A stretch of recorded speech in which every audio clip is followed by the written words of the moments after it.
ایران اور اسرائیل کے درمیان جنگ بندی کیسے ہوئی؟ اہم رپورٹ سامنے آ گئی۔ ایران اور اسرائیل کے درمیان کشیدگی بالآخر ممکنہ طور پر اپنے اختتام پر ہے۔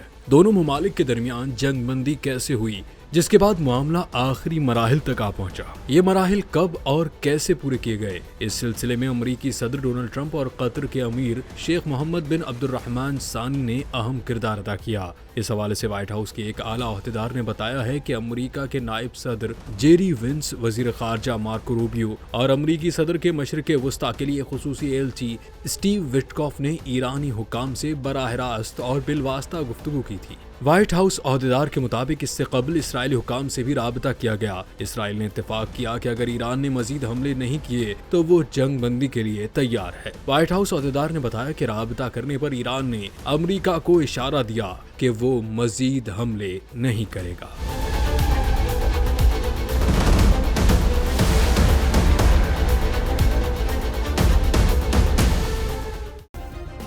سبسکرائب کریں اور بیل دبائیں تاکہ کوئی خبر رہ نہ جائے۔